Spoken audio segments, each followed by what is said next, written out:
Hola amigos, ¿cómo están?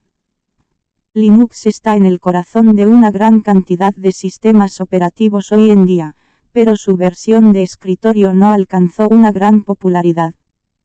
¿A qué se debe? En este vídeo lo descubriremos. A continuación Nati Gentile nos explicará por qué Linux no es tan popular entre los sistemas operativos. Según expertos, Linux es bueno para redes pero no muy usado en computadoras de escritorios.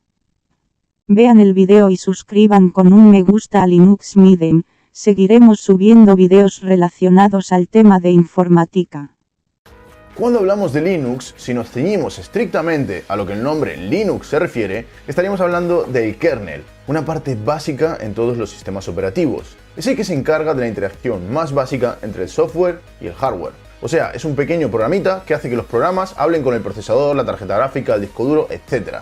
Pero cuando hablamos en nuestro día a día, normalmente usamos la palabra Linux para referirnos al ecosistema de Linux. O sea, no solo esa pieza central, sino todo lo que existe alrededor. Linux es un proyecto increíble que ha cambiado el mundo tal y como lo conocemos. Sin Linux muchas cosas no serían posibles simplemente, pero muchísima gente nunca escuchó hablar de él. ¿Pero por qué es tan poco famoso? Creo que antes de responder a esa pregunta es importante entender algunas cosas. GNU Linux, como sistema operativo completo, es un sistema Frankenstein. O sea, está hecho de varios programas desarrollados por distintos autores y luego unidos para funcionar como un programa único. Una buena forma de entender esto es la que vimos en el vídeo anterior sobre este tema, Entiende Linux de una vez. En ese vídeo comparamos los sistemas operativos con coches. ¿Por qué coches? Porque los coches tienen muchas piezas distintas que sirven para cosas distintas. Se parece mucho a lo que es un sistema operativo en sí. En aquel vídeo comparamos Linux con un coche construido por piezas distintas, cada una diseñada por mecánicos independientes.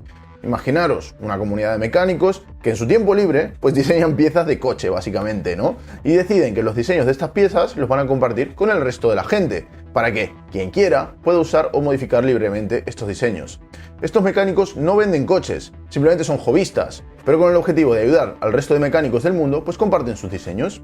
Cualquier persona usando los planos de la comunidad puede montarse un coche. Y lo bueno de este coche es que es muy configurable y modificable. Para cada pieza del coche hay varias alternativas, incluso distintas configuraciones. Llamemos a este primer coche, coche libre. Por otro lado tenemos Microsoft Windows, es un coche que puedes comprar, viene completo, listo para usar, pero del cual no puedes tocar ni decidir absolutamente nada. No puedes reemplazar piezas y no funciona con piezas que no estén aprobadas por Microsoft. ¿Qué es Linux en todo esto? Linux es el motor más usado para los coches libres. La gran mayoría de aquellos que deciden montar coches libres usan Linux como motor, pero normalmente se utiliza la palabra Linux para referirse al coche libre en sí. A la hora de la verdad no verás gente común que se cree sus propios coches. Lleva simplemente demasiado trabajo. Por eso existen organizaciones que ya los preensamblan por ti.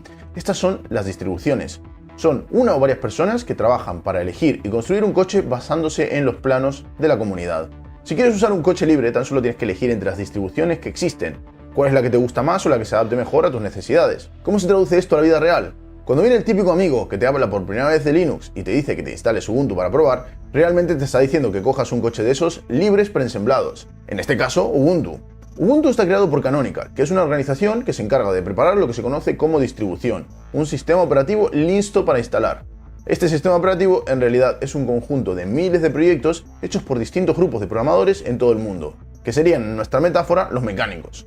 Las piezas del coche en realidad son distintos programas. El motor es el núcleo del sistema operativo, Linux. Las ruedas son la línea de comando. El carburador son las librerías de 3D, el volante es el sistema de ficheros y el tubo de escape el gestor de ventanas, por ejemplo. Cada pieza tiene su función y normalmente cada una de ellas puede estar hecha por distintos programadores y existen 3 o 4 variantes hechas al gusto de cada uno. Esa es la gran diferencia con otros sistemas operativos como por ejemplo Microsoft Windows. Windows está hecho por una empresa donde existen varios departamentos. Cada uno de ellos se dedica a crear una parte distinta del sistema operativo. Todos trabajan juntos para un mismo objetivo de forma jerárquica y estratégica. Solo existe una forma en la cual funcionan las cosas en Windows y todo se diseña para que ese sistema sea el mismo para todos. Y ojo, esto no es malo. El sistema operativo libre pues es más errático. A veces se abandona un proyecto, aparece uno nuevo, cambia de equipo de desarrollo, bueno, cualquier cosa puede pasar. Al final todo el desarrollo está en manos de una gran comunidad de hobbyistas.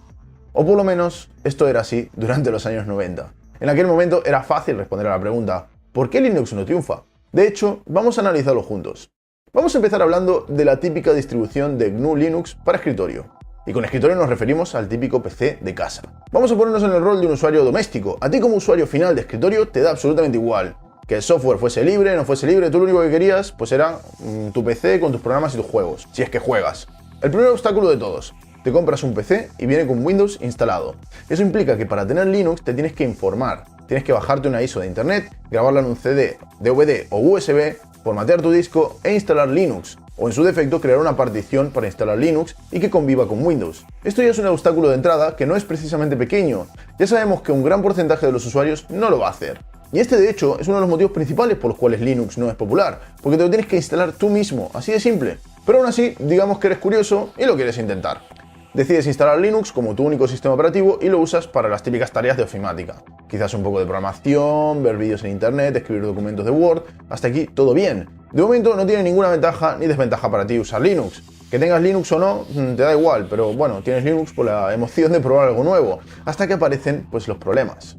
Problema número 1. Tus programas favoritos no funcionan en Linux. Ya no puedes usar Photoshop, tampoco puedes usar Microsoft Office y después de unas búsquedas en Google, descubres, que existe una utilidad llamada Wine, que puedes probar para ejecutar tus programas de Windows en Linux. La prueba si tienes errores, no todo funciona como debería, así que decides buscar alternativas, o sea, programas alternativos a los de Windows para Linux. Casi todos los programas de Windows realmente tienen una versión alternativa libre en Linux. A veces son incluso mejores que las versiones de Windows, pero en muchos casos te vas a encontrar con que no acaba de funcionar del todo como debería. Este es el segundo motivo por el cual Linux no es tan popular en escritorio, y es el pez que se muerde la cola. Al ser un sistema operativo minoritario, las empresas de software más populares, como Adobe, no hacen sus programas para Linux, y eso hace que tengas unas cuantas limitaciones. Adobe Photoshop, por ejemplo, tiene una alternativa libre llamada GIMP. Adobe mejora continuamente, añadiendo funcionalidades y mejorando la experiencia de Photoshop, con el objetivo de que tú renueves la licencia cada año. En GIMP las cosas son bastante distintas. Resulta que si a alguien se le ocurrió programar una opción, pues existe. Y si no, pues te la puedes programar tú mismo y ya que estás, pues compártela con los demás, ¿no? Que para eso es software libre. También encontrarás problemas con tu hardware. Tu tarjeta Wi-Fi no tiene driver para Linux. Nadie lo ha programado aún. O tu tarjeta gráfica rinde peor que en Windows. El gestor de ventanas a veces se vuelve loco. Algunos botones se ven raros. Te compras a lo mejor un módem USB 4G para tu portátil y resulta que los drivers solo están para Windows. De la misma forma que las empresas de software no hacen programas para Linux en muchos casos, lo mismo pasa con las marcas de hardware. Los drivers son limitados, antiguos o inexistentes, a veces hechos por la misma comunidad que hace ingeniería inversa de cómo funciona una cosa para luego programar el driver. Por ejemplo, con los drivers de Nvidia, las funcionalidades son más limitadas respecto a los drivers de Windows y el rendimiento es inferior. And I'm also happy to very publicly point out that Nvidia has been one of the worst trouble spot we've had with hardware manufacturers. And that is really sad because Nvidia tries to sell chips, a lot of chips into the Android market. And Nvidia has been the single worst company we've ever dealt with. So Nvidia, fuck you. Para el usuario medio doméstico, Linux es más una pesadilla que una alternativa viable a Windows, a menos que, solo quieras